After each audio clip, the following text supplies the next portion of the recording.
my name is Melissa, or as the children in my class call me, Mrs. Scott, and I'm a P7 teacher. And I'm really excited to be here today to bring you the first edition of Hope at Home. I hope you're all coping okay with the lockdown. It's a really difficult time, I think, for everybody involved. And I know I'm finding it pretty tough as a teacher, and I'm sure there's a lot of other teachers out there and parents and pupils who are finding it really difficult as well.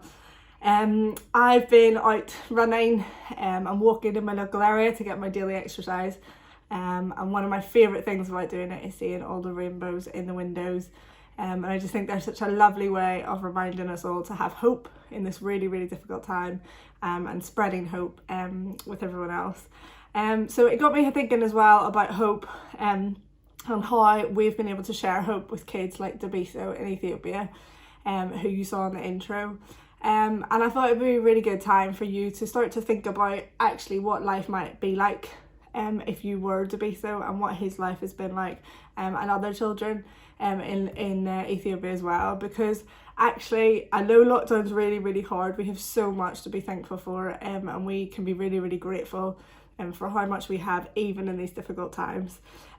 So what we're going to do in each of these sessions is I'm going to give you some information and share a particular aspect about the life of Debiyso. So it might be what toys he plays with, what his bedroom's like, where he lives, kind of where he keeps all his clothes, things like that. And then I've got some activities for you today, and that hopefully will keep you occupied for a little while and give you something to do while you're at home. And even better still, there are also some prizes to be won. So there's some t-shirts and things to be worn. So I really hope that you get fully involved in this and that you have a lot of fun. So today we're going to take a couple of minutes just to introduce you to the town of Shashmene, which is the town where Debiyso lives in Ethiopia. So as you can see, it's very different from any of our towns here. So the people don't have cars, which means that if you want to travel around the town, then you would either have to walk. If you've got lots of stuff to transport, then you'd use a donkey and cart, or maybe just a donkey. The houses are very different too, as you'll see. So most folk will live in houses like these, which are made of mud and sticks. So really, really basic. They wouldn't have any electric. No running water. So you imagine that in your house not having any electricity, all the things that you wouldn't be able to do, and no running water, and how that would kind of change how you live your life. They often have really leaky roofs, which obviously is a real issue when there's bad weather, and they don't have any furniture inside them, so really not a very cozy home at all. So these guys here, they are street kids, so they're even poorer again. So they don't even have those mud and stick houses to kind of stay in. They actually have no houses, so they literally live and sleep on the streets, and that's why they're known as the street kids.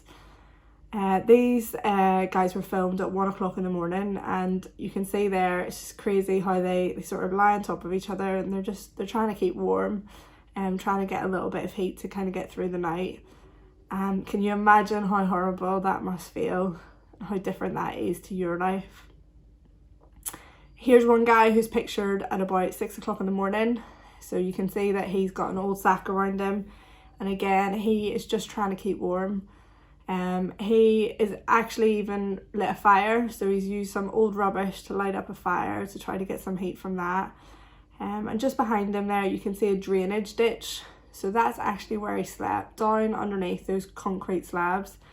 So again, just take a second to imagine that, sleeping down in a ditch with likely rats and rubbish all around you. Really, really horrible. Here's another couple of street kids, and they're called Kadir and Dida. So they're around 12 years old, and this is where they live.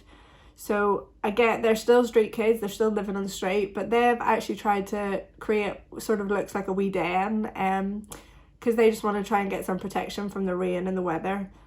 And you can see what they're doing here. They're actually smoking some very dangerous homemade cigarettes, and they're chewing leaves, which are actually a sort of drug.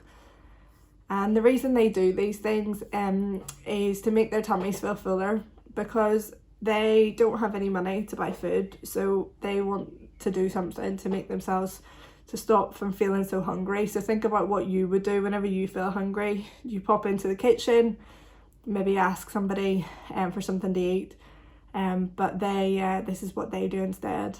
So this is the life that Debiyso used to have. And as you'll hear over the next few sessions, Hope 365 managed to rescue Debiyso. So his life has improved beyond all recognition for him. He doesn't have those really sad eyes anymore. He's got new clothes, new shoes.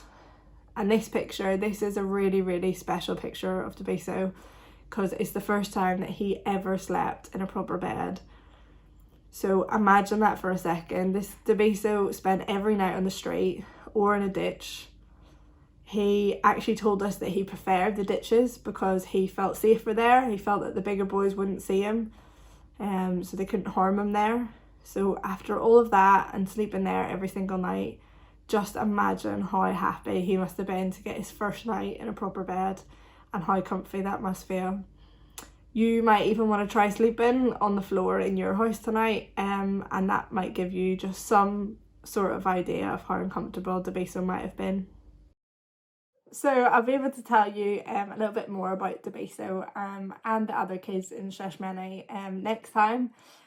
But just before I finish, do you remember at the start we talked about how lockdown is really difficult, and you know, at the minute you might not be able to see your friends, maybe you can't go to your favourite restaurant, maybe you're not able to go to your football lessons or your dance classes. But actually, if we think about Debiyso and what we've talked about today, can you imagine being in his situation and, you know, not having any house at all to keep you safe, not having a warm bed to sleep in at night, and not having maybe any food at all, not knowing if you're going to get any food that day. So I think that we really do have a lot to be thankful for, even at this difficult time, and we should be really thankful for our home comforts and also for our safety and the fact that we are safe in our homes.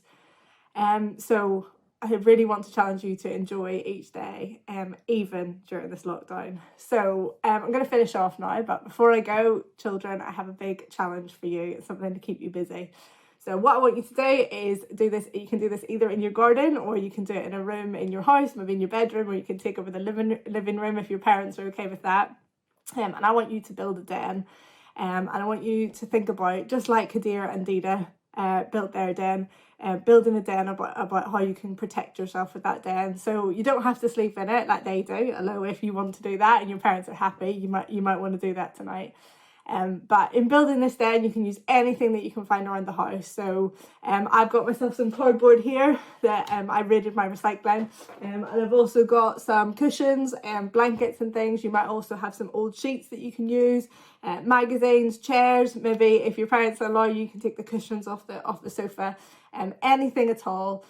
To make your den. Just a quick safety note on that is make sure you don't put anything heavy on the roof, because you might end up with a sore head, which we don't want. And I want it to be kids work, so we're not looking for parents to build dens. I'm sure parents have more than enough that they need to get on with. So children, this one's for you to go and make your den. And what I'd love for you to do afterwards, once you build your den, parents, your role is, if you could take a picture and share with us on Facebook, we would really, really love to see all the dens that have been made. And I hope you really enjoy this challenge as well. And in a few weeks, we will be picking the winner from all the photographs that people have shared with us. We'll be picking a winner, and the winner will get a special Hope 365 t-shirt.